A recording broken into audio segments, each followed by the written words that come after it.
Welcome to the McElhaney Report. I'm Bill McElhaney. Each show we cover a crucial issue of the day, but always from a viewpoint or perspective rarely, if ever, aired by the mass media. We hope you'll find it interesting. This is perhaps the most important interview we've ever conducted. Since 1989, we've been told constantly by the mass media and the government about the so-called death of communism and the collapse of the Soviet Union and its Eastern European satellite nations. We are told that the new Russian rulers are democratic and opening up to political and economic freedom.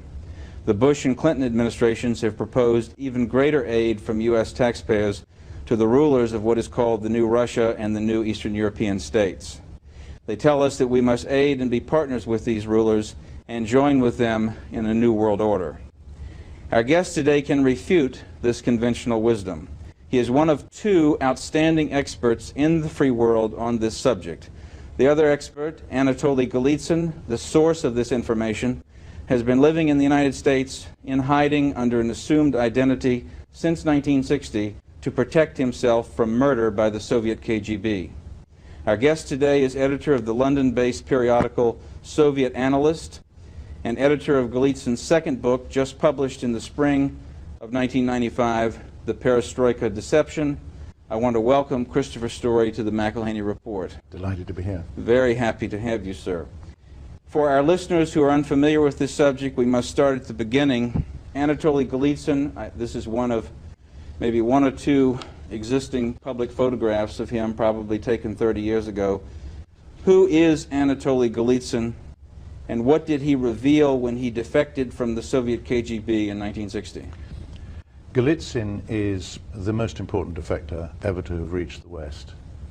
He came out actually in 1961. He fled to Finland in 1961 with his family, and he revealed the existence of a long-range strategy of deception based on Leninist principles. And his importance is that all defectors who've come since him appear to have been engaged in an attempt to refute what he says. So we look to Golitsyn as the source of proper insights into what the communists are really up to. And he predicted, did he not, that the KGB would send false defectors deliberately to discredit him? That's correct, and this happened almost immediately afterwards. Within 6 months, several defectors, now, both from the KGB and from the military intelligence. In addition to identifying Soviet moles in European and in the European intelligence system, British intelligence system, French, he provided this whole new understanding of Soviet disinformation strategy. There was one man in the CIA who listened to him seriously. That was James Angleton. Tell us about Angleton. James Jesus Angleton was a very remarkable counterintelligence expert, and he debriefed Golitsyn, and he became absolutely convinced that Golitsyn was telling the truth. This is clear from internal evidence, but Angleton became aware through Golitsyn of the significance of what the Soviets were really up to. Basically, what Golitsyn taught and revealed was that all Soviet governments are Leninist governments. They're driven by the deception strategy perfected by Lenin, which is aimed at achieving a long-range strategy, namely control of the whole world.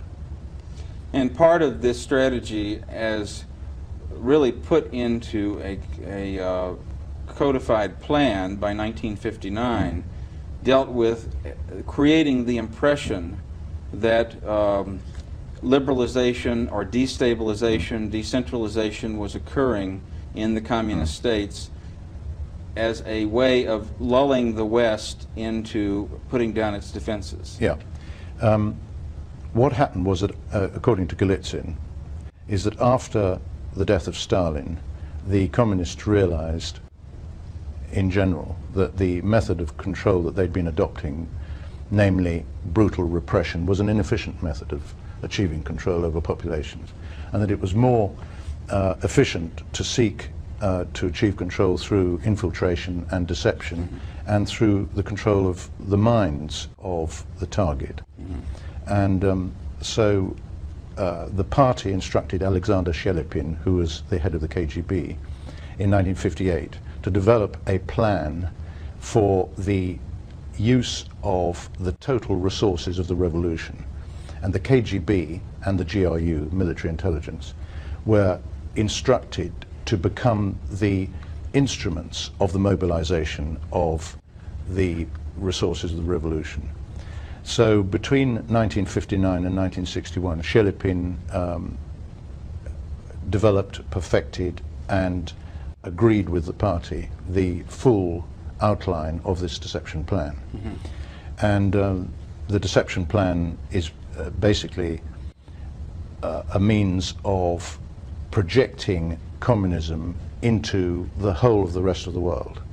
And they do it through deception, and we can examine how this is done as we go on. Well, one of the features of the plan, obviously, was to give the impression that the international communist movement was breaking up, that there were splits, divisions, dissent, that there was a rift between Yugoslavia and the Soviet Union, there was a rift between Red China and the Soviet Union. All of these things were examples of this disinformation strategy.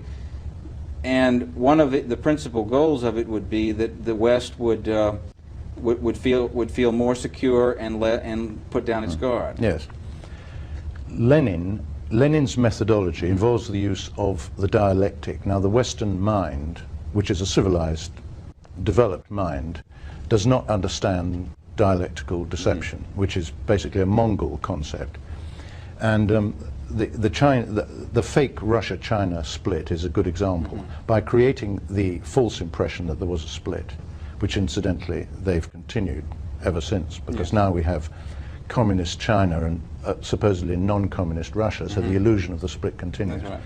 The West was lulled into believing that if it supported China, it would be taking precautionary action against Russia. Yes. In fact, what's happening, and is continuing, they are both working together. Yes. And their intentions ultimately are hostile. They are aggressively oriented towards the West. Yes, and another consequence of staging, deliberately staging, phony encouragement of, or setting up, let's say, setting up phony, the KGB setting up phony dissident movements within communist countries, and supposedly, or in a theatrical way, presenting what appears to be liberalization or some lessening of tight control.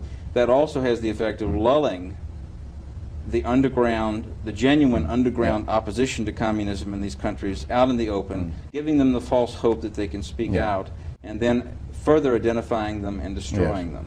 Well, this goes back actually to Tsarist days. In fact, the Tsarist secret police were adept at this.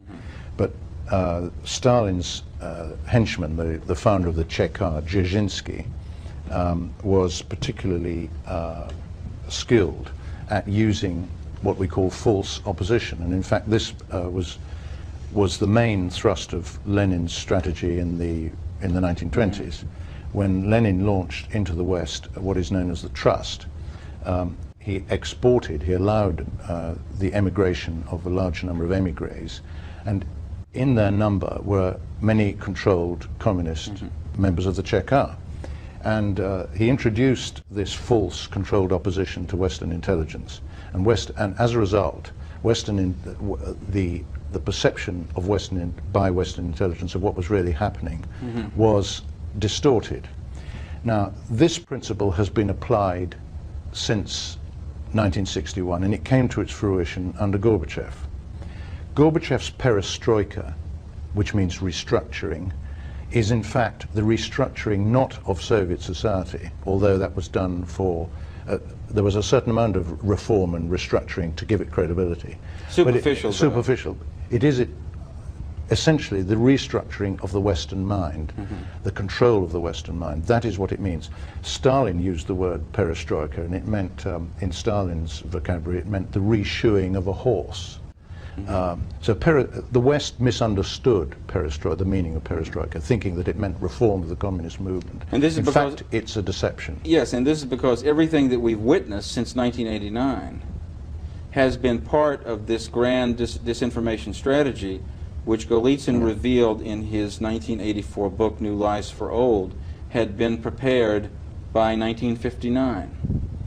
Yes. The long-range strategy is what it says. It's a long-range strategy. It took years to come to fruition. There are a number of reasons for this. They had to allow, for example, those with memories of the Stalin repressions to die off. They had to ensure that the true opposition no longer existed, and they have liquidated all true opposition in all East European countries.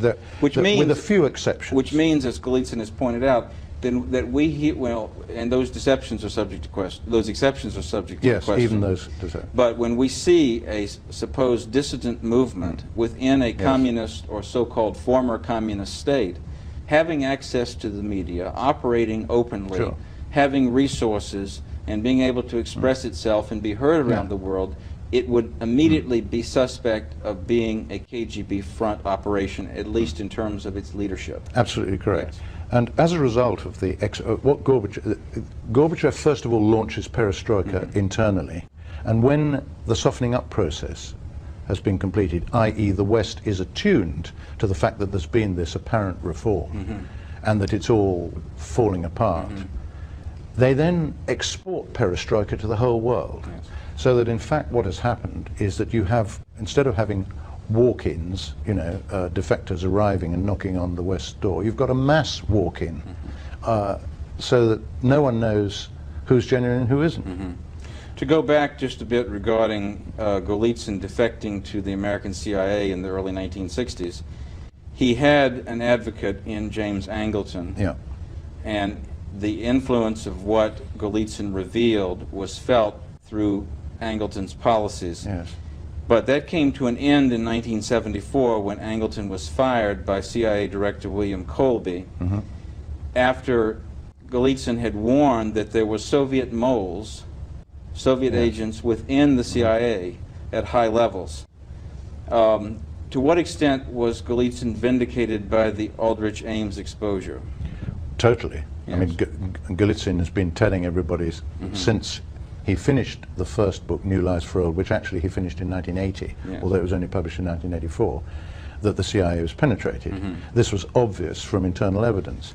Now, of course, with the Ames case, that is proved. I mean, everybody knows that there are many more moles inside Western intelligence than just Ames, but Ames is a symptom of the penetration of the Central Intelligence Agency. In the book, as you said, written in 1980, published in 1984, Golitsyn's New Lies for Old, he revealed not only this massive disinformation strategy, which goes back to 1959, and the ramifications of it, the applications of it during the 1960s, 1970s, but he made a series, the book was published in '84, he made a series of incredible predictions regarding what was going to come as a result of this strategy, and the predictions are just amazing to read. Would you go over some of them? Well, I mean, there are 3 or 4 pages which are just chock-a-block full of predictions. He talks about the removal of the Berlin Wall, liberalization starting in East Germany and spreading to the rest of Eastern Europe. He says, for example, that Dubček will be restored in Czechoslovakia, which duly happened for a brief period. And he talks about a reconciliation with the West and the reunification of Germany and so on and so forth. And in a recent book published by written by Mark Riebling, called Wedge, The Secret War Between the FBI and CIA, published in 1994, Riebling carries out a careful analysis of Golitsyn's predictions in New Lies for Old, and he established that out of 148 falsifiable predictions, 139 had been verified by 1993. Now that, and he gave him an accuracy rating of over 94%. That is without parallel in the West. I mean, this puts Golitsyn in a separate category from everybody.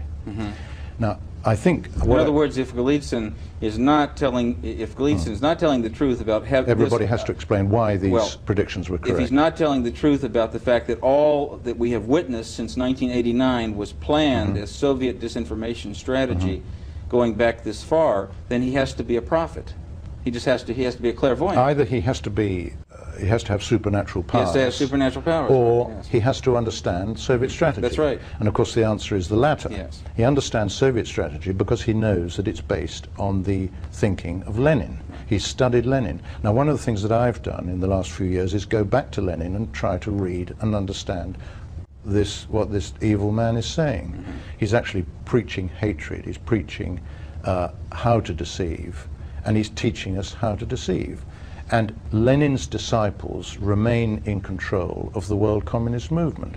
All they've done is relabeled themselves in order to appear acceptable to the West.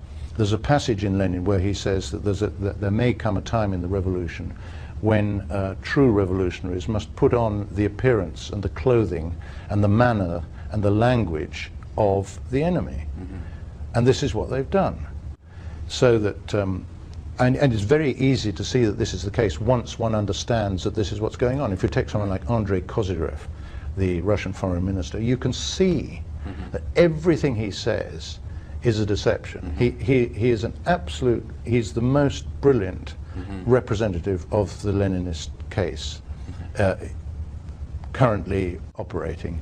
He's the son, incidentally, of one of the Soviet diplomats who were kicked out of London by the Douglas Hume government in 1972. There is a description in New Lies for Old of a new liberal or more democratic figure who would emerge as the leader of the Soviet Union that is a mirror image of Mikhail Gorbachev. Yes. Now tell us about Mikhail Gorbachev and perhaps his apparently more credible, at least in the eyes of the world and the media, successor Boris Yeltsin. Did they ever show any trace of interest in democratic reform? Well, what they did show an interest in was in the continuation of their Leninist strategy. Yes, I mean, exactly. the important point about Gorbachev is that, as in the case of Hitler and Mein Kampf, he clearly and repeatedly laid down in black and white, in speeches and in his book Perestroika, what he was doing. He made it quite clear what he was doing. In Perestroika, he said, we went back to Lenin, we reviewed Lenin, we took inspiration from Lenin, and we based our strategy on Lenin. So when I was asked by Mrs. Thatcher, as she then was, to see her in the House of Commons in July 1991 to explain these matters to her, I was completely flabbergasted when she said to me, I don't think Gorbachev is a Leninist anymore. And then she also said, I don't think we've been deceived. At least I hope we haven't. So I was, in fact, that was the real turning point in the later part of my life. That was when I realized I should spend basically most of my time trying to explain how she was conned and how wrong she was. Of course, it's very simple to do. You can show from Gorbachev's speeches, from his writings, that in fact he was constantly quoting Lenin. He is and was a key advocate of the Leninist world revolution. And of course he remains so to this day.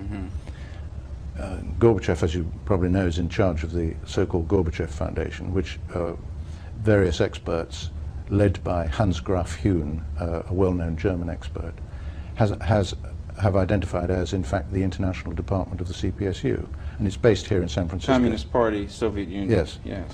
The international department of the CPSU was, in fact, the Comintern. So the Gorbachev Foundation, based in the Presidio in San Francisco, is, in fact, the Comintern. And what Gorbachev is in charge of is influencing the Western elite. And in fact, the key elite, of course, is based here. This is the elite that he has to influence, which is what he's been doing ever since he arrived with a large delegation in Washington in 1987. That's right. And his opponent, or his political rival, or his the opposition, the quote-unquote opposition he faced, Boris Yeltsin comes from the same Leninist background. Oh, no question. I mean, Boris Yeltsin was awarded the Order of Lenin. He is a Communist Party chief. He could not possibly have risen to the level he did in the structures without being approved at the highest level. I mean, no one can move without approval. Well, now, looking at the reality of what exists today in the light of the predictions Golitsyn made in New Lies for Old, we see that, as he predicted, the Soviet Union and its power and control over its republics, separate republics, and satellite nations still continues through the same KGB and leaden bureaucracies that have simply been given new names, but that are still in place, fully in place. The so-called independence of the Soviet republics is false and provisional. It's based on Lenin's fake Far Eastern Republic, which he set up in the late 1920s. And the existence of these republics has been brought about for a number of strategic reasons. I mean, at a fairly low level, one of the most important reasons is that the World Bank and the International Monetary Fund and all the international institutions have been penetrated by all these countries. So instead of just having the USSR and Ukraine and Belarus up to 1990, we now have, 16 of these republics. So that suddenly we've got 16 KGBs, and we've got 16 delegations in the World Bank and the IMF, so that these institutions have now have metamorphosed into instruments of the revolution more clearly than was the case before. That is one reason why they are provisionally they were given this curious independence. But another very important reason is that with the apparent independence of these countries, they opened up scope for independent military action, so that the repression which subsequently took place in Georgia, Tajikistan, Moldova, and in Abkhazia could take place. The minorities could be suppressed, and Russia could be whiter than white. Do you see what I mean? Yes. In other words, the repression was carried out by apparent non-communists. Was delegated to... Was delegated. Yes, right. And it was actually in the case of Georgia where the most severe repression has been taking place, supervised by Shevardnadze, who the West thought was a Christian. Was not only a Christian, but baptized a Christian, but the architect of the end of the Cold War. Yes. He's known as Stalin II in Georgia. Yes. All right, in the early 1980s, Abraham Shifrin of Israel, an expert on Soviet concentration camps, published a guidebook to these camps listing over 1,700 concentration camp sites in the Soviet Union with millions of prisoners. Are we to believe that all of these suddenly vanished in about 1989? Are we to believe that these people suddenly, all of a sudden, set aside their ideology and suddenly started talking normally? Or the some 60 million members of the Communist Party of the Soviet Union, did they all stop being members of it instantly at the same time? Golitsyn makes it quite clear in his new book, The Perestroika Deception, that the power structures depend on the continued adherence to revolutionary objectives of the Komsomol. There are over 50 million members of Komsomol. They work closely with the structures. And so he says somewhere in the book, he says, scratch any of these so-called sudden instant Democrats, and you will find underneath them a Komsomol or a secret party member. So that all these people you see on the television screen in Moscow, they are all, without exception, secret party or Komsomol members. We're going to have to do a second show on the content of Perestroika Deception because it covers the period of 1989 through 1993 and written by Golitsyn and actually derived from memoranda he prepared for the CIA, which they of course ignored. But we hear about free enterprise, a burgeoning of free enterprise in the Soviet Union and in the Eastern European countries. What is the reality of this? I mean, isn't it overwhelmingly controlled and limited in a way that makes a mockery of the term free enterprise? They themselves call it state-controlled capitalism, which is of course a contradiction in terms. What has happened is that Lenin's original state was a criminal state. The Chekar, the Soviet intelligence controlled the mafia, invented the mafia, became the mafia. So that this apparent outbreak of free enterprise we see is in fact controlled by the KGB. And this outbreak of Soviet criminality is controlled, and it's being exported on a global scale. Right. Why is it being exported? In order to, it's one of the themes that they are developing to create problems which need global solutions, so that there's a world crime epidemic, terrorist epidemic. We've got to have global structures in order to contain this epidemic which they themselves have created. Also, the KGB-generated criminal activity provides an excuse for ever tighter control over whatever window dressing business or free enterprise or business or entrepreneurial activity may exist over there. Sure, and not only that, but of course you've got the drug element as well. Since the 1950s, Soviet military intelligence, GRU, has been in control of drug networks all over the world. And the reason the GRU controls is involved in this is because it's sabotage. You know, the narcotics operation is sabotage. Other elements are controlled by the KGB. Christopher, we're going to have to continue in our second part of this interview. I want to thank you for being with us today. If you found any of this information, as you should, interesting and disturbing, please contact us at the address or phone number given at the end of the program. We'll be happy to send you full documentation on any subject that we've discussed that may interest you. This is Bill McElhaney for the McElhaney Report, thanking you so much for joining us.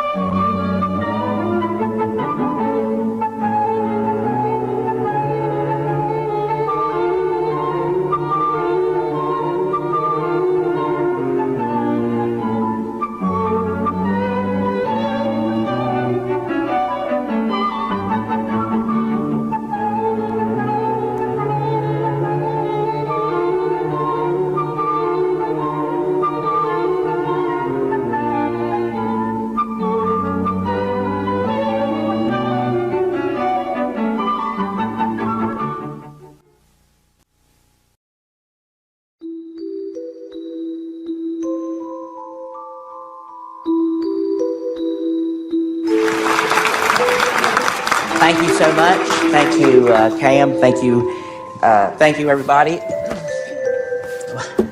I'm a little nervous, I'll be honest with you. My dad always told me two things about giving speeches. One, never say anything bad about the Jews. And two, tell an interesting story. Right, so look, this was a very big day concerning Roger Stone. His home in Florida wasn't the only one the FBI searched this morning. Agents also showed up at the Manhattan duplex that he shares with my next guest, Kristen Davis, once testified before Mueller's grand jury. Welcome back to Primetime. Thank you. I know this is not what you want to be doing right now, but you want to support your friend. How concerned are you? I mean, I'm concerned. They've obviously indicted him already, and he's been arrested. I'm also concerned because I watch CNN all day long, and everyone had an opinion, but nobody really knows Roger personally, and most of their opinions are based on their own agenda. So I think we should put some things in context. And it was the officer that arrested me in 2013, and he said, I've been sent, I don't know anything about this, but I've been sent because you know I treated you kindly in the past, and you have a young child.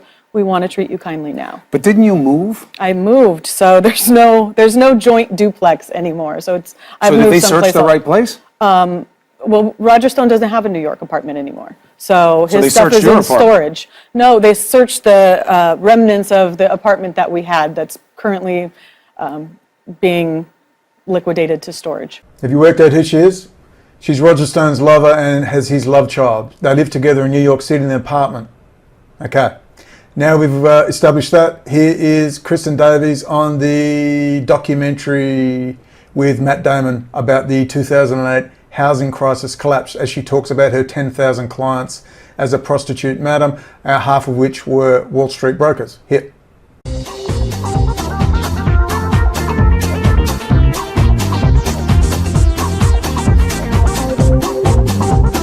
How many customers?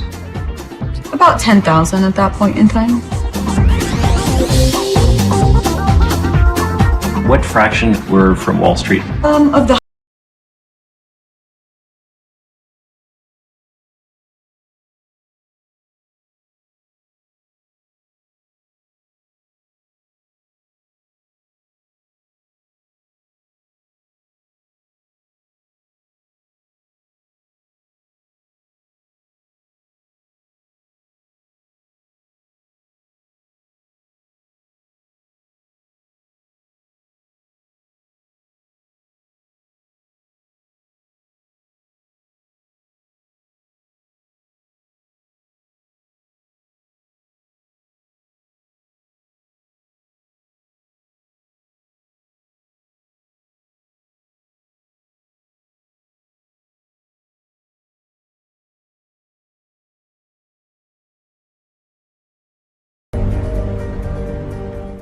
Okay, now you've worked out compromising.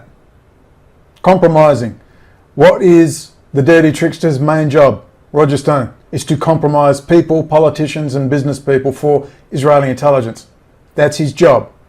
Donald Trump is surrounded by Israeli forces of Russian, Ukrainian and Polish origin. I'm going to establish that Israel is a Russian client state, not a US client state. I'm going to establish that Israel is a backdoor of the old Soviet Union, communism, centralized command and control technocracy based on scientific rationalism, Marxism, which is coming into its own today as scientific rationalism with AI and computing power. Okay, we're going to establish that Israel is a Russian state. It's not American, right? It's been infiltrated for a long time. Let's just get the list. Let's go to the screen. We'll go to the screen. This is the list of prime ministers of Israel. This is just matters that are notorious. These are notorious facts. There's no debating it. Prime ministers of Israel, you ready? We're going to go through every prime minister. Now I want you to guess where they all came from. Most famous, David Ben-gurion. Remember him? I'm a Bolshevik. 1924. Big Stalin fan. They all are. David Ben-gurion. Blah, blah, blah, blah, blah, blah, blah. His real name is David Grun. All right, where's he from? Where's he from? Let's have a look. David Ben-gurion was born in Plonsk in Congress, Poland, then part of the Russian Empire. Okay, there's our first Ruski. Nothing against the Russian people. I'm a big fan of the Russian Orthodox Church. Let's move on to the next one. Moshe Sharet. Next one, you ready? Let's see where he was born. Was he born in Palestine, Iraq, Syria? No. Born in Kherson in the Russian Empire, today in Ukraine. He migrated to the Ottoman Palestine as a child in 1906 with his parents. Let's go to the next one. Levi Eshkol. Where's he from? Argentina. Levi Eshkol was born in a shtetl of Oratov, Kiev Governorate, the Russian Empire. Ukraine. Ukraine's very popular. Yigal Allon. Okay, Yigal Allon, he was actually just an acting prime minister. He was born in occupied Palestine. His parents came from Poland. Golda Meir. Where's Golda Meir born? Come on, let's take some bets. Golda Mabovich, not Golda Meir, Golda Mabovich was born on May 3rd in Kyiv, in the modern day Ukraine. That's Golda Meir. Yitzhak Rabin. Wasn't a bad guy, this one. Tried his best for peace and paid for it with his life. Where was Yitzhak Rabin born? He was born in Jerusalem. Let's see where his parents are from. Immigrants of the third aliyah, the third wave of Jewish immigration to Palestine from Europe. They were born in a shtetl in southern Pale settlement, present-day Ukraine. His parents were Ukrainian. Menachem Begin, he must have been born in Egypt or Palestine, surely. Menachem Begin was born to Ziv Dov and Hasi Bagan, what was then Brest-Litovsk, today's Belarus, in the Russian Empire. It's in western Russia. Yitzhak Shamir, where's he born? Yitzhak Shamir, the predominantly Jewish village of Rosne, Grodno province in Belarus, western Russia. Boy! Shimon Peres, I swear he was born in Argentina, and then I realized no, he was born in Poland. He was born in West New Poland, now Belarus. Okay, so that's western Russia. Benji, of course, was born in occupied Palestine. His parents were from Poland. His father was from Poland, and his mother was from Poland originally. She was born in the region. Ehud Barak, he was born in a kibbutz in Palestine. His grandparents were from Lithuania in the Russian Empire. Ariel Sharon was born in Palestine. Where are his parents from? They were in the Republic of Georgia, just where Stalin was born. That's where his parents come from, Russia. Ehud Olmert, he was born in Palestine, escaped persecution in the Ukraine and Russia. His parents were from the Ukraine. Okay. So we've now established every single Israeli prime minister was either born in the Ukraine, Poland or Russia, or their parents came from the Ukraine, Poland or Russia. That's pretty interesting, isn't it? And David Ben-gurion, the first prime minister, is famous for his quotations, I'm a Bolshevik. Have I got your attention yet? The quote, "I'm a Bolshevik," comes from an Israeli press article by journalist Tom Segev. Dated March 2013, Segev writes the title, "The USSR is our second homeland," said one Kibbutznik when Stalin died.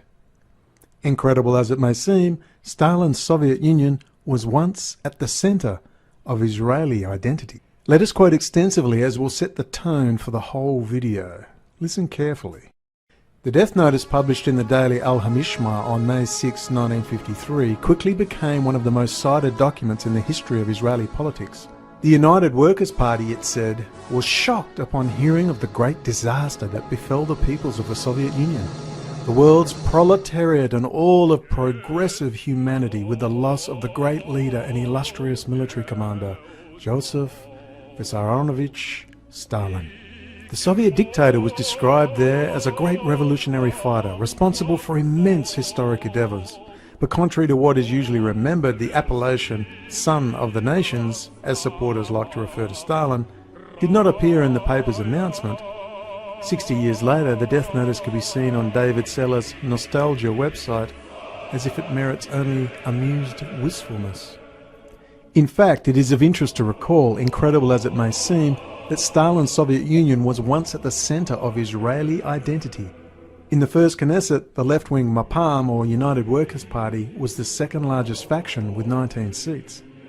During the debate over the makeup of the government that was held in the Knesset on March 10, 1949, one of Mapam's two leaders, Yaakov Hassan and Kibbutz Mishma Hachmek, said, "For us, the Soviet Union is the fortress of world socialism. It is our second homeland, the socialist one." That comment could go down as one of the 10 most quoted sentences in the history of Israeli politics. I was not happy when Hassan voiced that sentiment, wrote Meir Yahari, Mapam's senior leader, a year later, although he went on to describe the People's Republic of China as a dictatorship that safeguards democracy there, adding, "This is the doctrine we have been nurturing for decades." Juicy. The article goes on. They were not the only ones harbouring such sentiments, of course. David Ben-gurion returned in 1923 from a visit to the Soviet Union and declared, "I am a Bolshevik." Moreover, many of this country's early inhabitants were Russian-born.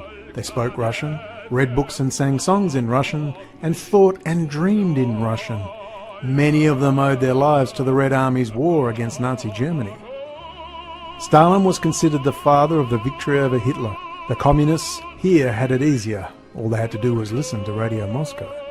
Zionist socialists had a hard time living with the murderousness of the Son of the Nations and with communist-tainted anti-Semitism. Wrangling over whether to be sympathetic or disapproving split communities and destroyed families.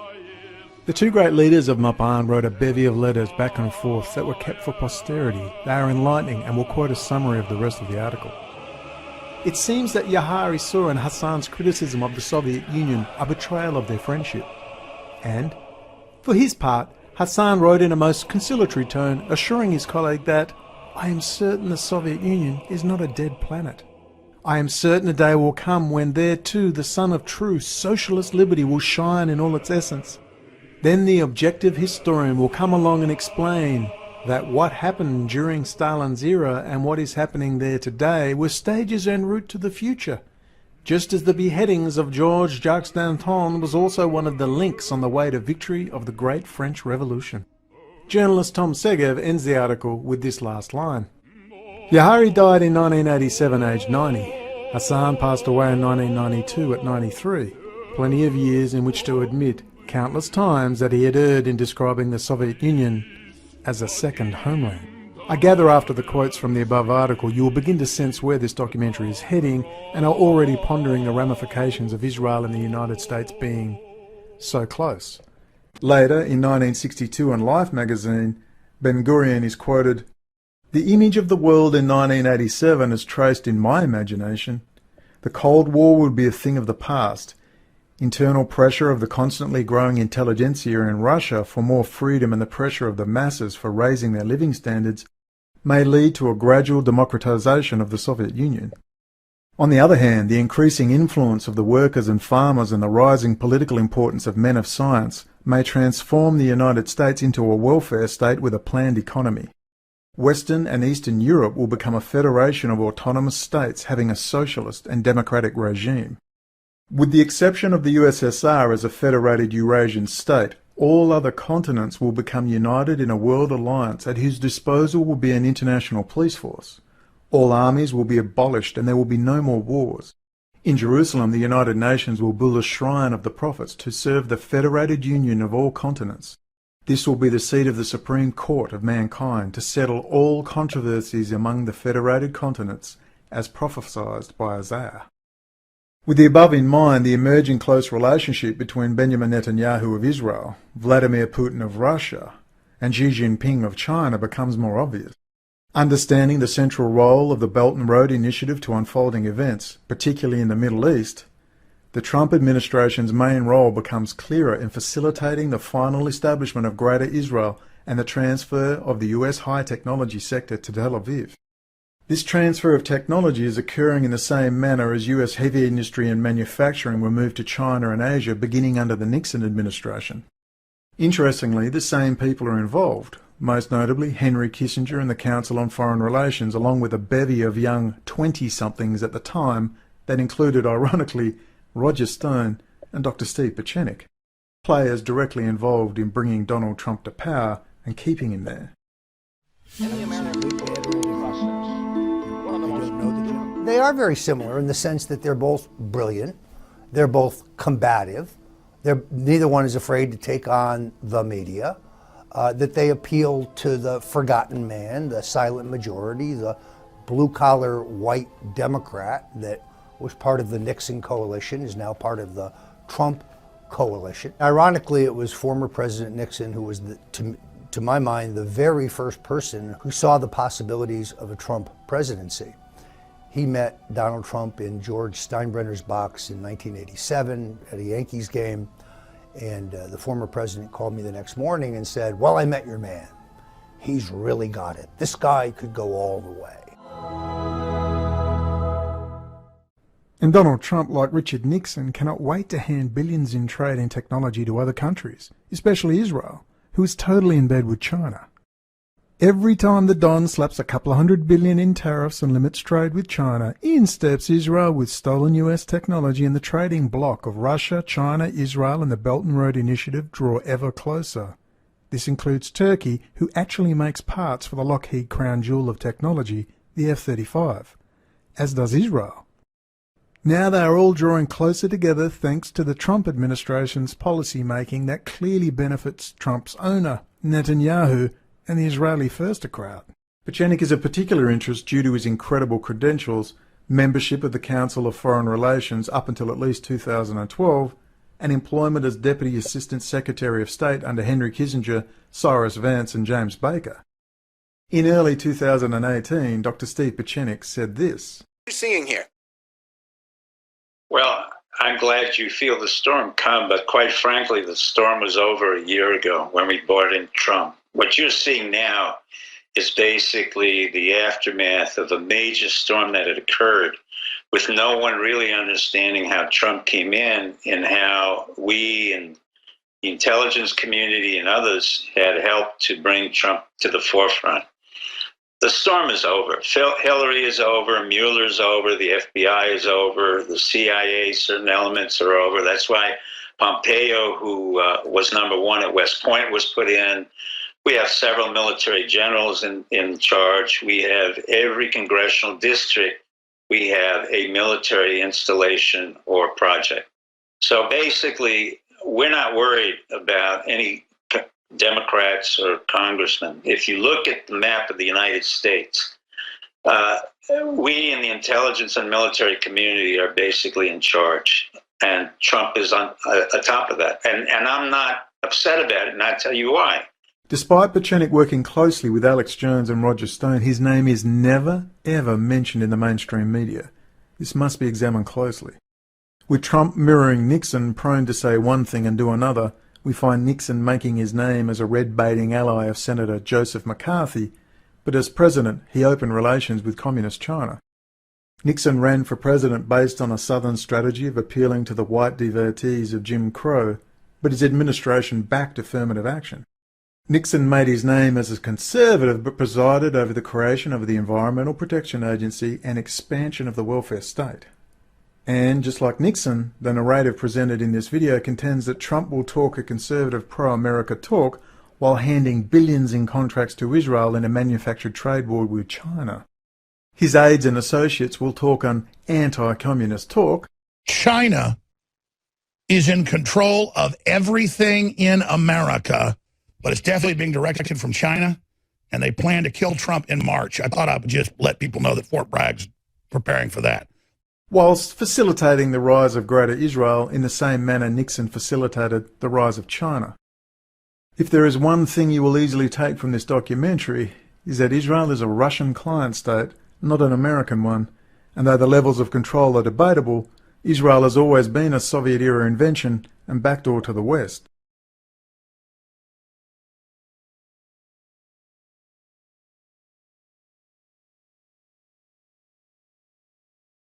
Now, why haven't I heard about these Russian Soviet-era spy rings in Israel? No CNN or Alex Jones coverage here. And with Israel playing such a central role in the US high-technology industry, filled with Soviet-era missile and aeronautical engineers, you can bet Elbit Systems, who is building major componentry for Lockheed's crown jewel, the F-35, is not full of alleged Jews from Yemen, Morocco, or Ethiopia. It's full of alleged Jews from Russia. Ask Israeli Defense Minister Avigdor Lieberman, an alleged Jew from Russia who is widely considered a Soviet-era KGB asset by various commentators in Israel. Ask him. He loves the F-35. Even WikiLeaks revealed how close he is to Putin. But don't worry, my US taxpayer friends, I'm sure Lockheed and the US Defense Department considered all these things before handing over the best US taxpayer dollars could design and build to Israel. And Russia. And China. And Iran. And big to India. You get the picture. No wonder Putin is smiling, as is President of China Xi Jinping and even Rouhani in Iran.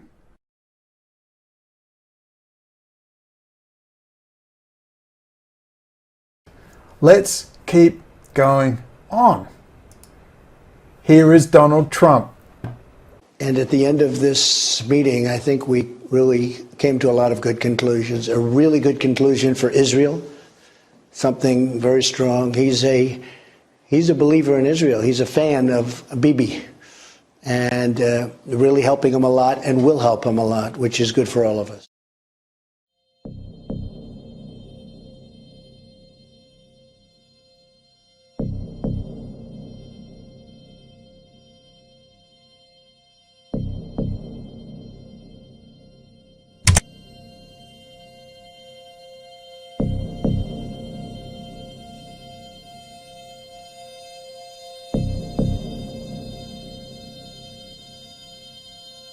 On the other hand, the increasing influence of the workers and farmers and the rising political importance of men of science may transform the United States into a welfare state with a planned economy. Who are we preparing to go to war against or defend ourselves from?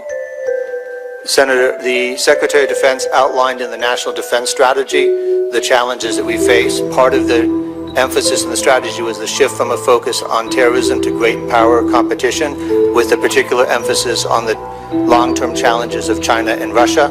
It refers to both of those as opportunities for peaceful competition, deterrence, and then the ability to prevail in a conflict should we have to. The strategy is both a classified and unclassified option, but it lays out and goes through the challenges that we face. So we're spending hundreds of billions of dollars defending ourselves from China, while major corporation after major corporation is shutting down in the United States of America and moving to China. Anything incongruous about that?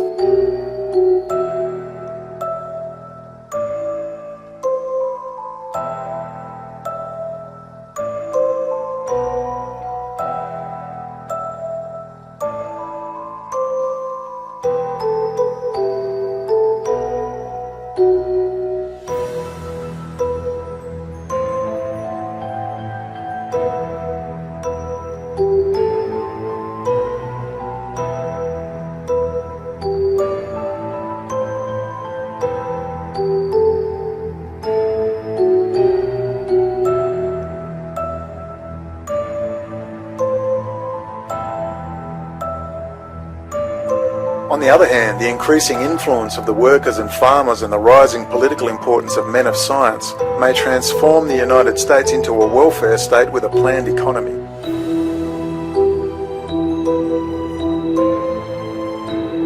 Incredible as it may seem, Stalin's Soviet Union was once at the center of Israeli identity.